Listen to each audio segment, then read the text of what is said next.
এইকেইদিন গোটেই অসমৰ গাঁৱে গাঁৱে মানুহবিলাকে স্মাৰ্ট মিটাৰটো খুলি খুলি চৰকাৰে ঘূৰাই দি আছে, হয়নে?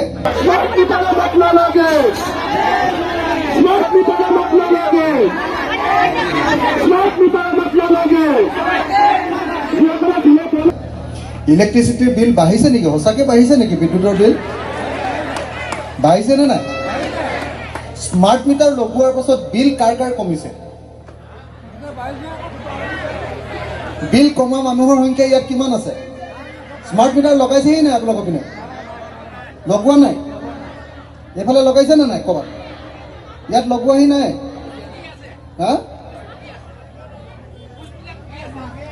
এতিয়ালৈকে লগোৱা নাই ন? ইয়াত গোটেই অসমত মানে স্মাৰ্ট মিটাৰটো অসমৰ মানুহৰ ওপৰত জাপি দিছে।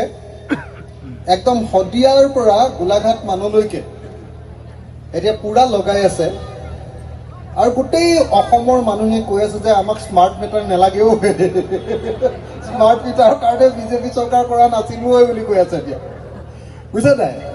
তাৰমানে আগতে যেনেকে মানে একদম মানে ব্ৰিটিছৰ দিনত যেনেকে নাঙলৰ ওপৰত কৰ লগাইছিলে, তামোলৰ ওপৰত কৰ লগাইছিলে, এতিয়া বিজেপি চৰকাৰখনেও কি কৰিছে, এতিয়া ঘৰে ঘৰে মানুহৰ ওপৰত কৰ লগাই দিছে।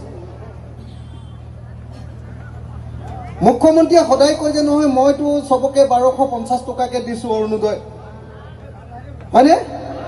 1250 টকাৰে আমাৰ ঘৰত যিকণ জুই জ্বলাওঁ, হয়নে? গেছ LPG গেছটো জ্বলাওঁ, সেই গেছটো কিনিবলৈ যেনে তেনে এটা গেছ কিনিবলৈ জোৰেহে।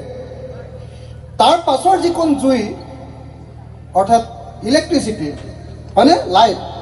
লাইটটো জ্বলোৱাৰ পইচাকণ আকৌ আমাৰ পৰা লুটি লৈ গুচি গৈছে এতিয়া, হয়নে নহয়? আপোনালোকে দেখিবলৈ পাব যে বিজেপি চৰকাৰ অহাৰ পাছত অলপ আগতে মই যেতিয়া বগীবিল দলংখন পাৰ হৈ আহিছোঁ, পাৰ হৈ আহোঁতে আমাৰ ড্ৰাইভাৰজনে হঠাতে গাড়ীখন ৰখাই দিলে।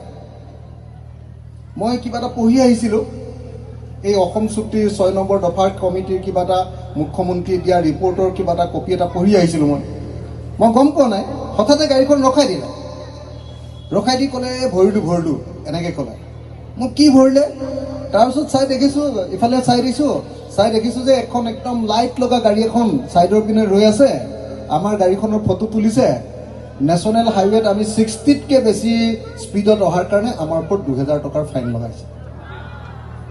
কথাটো বুজিছেনে? 2000 টকাৰ ফাইন লগাইছে। গাড়ী আজিকালি এনেকৈ লাইট লগোৱা গাড়ী এখন ৰাস্তাত ৰৈ থাকে।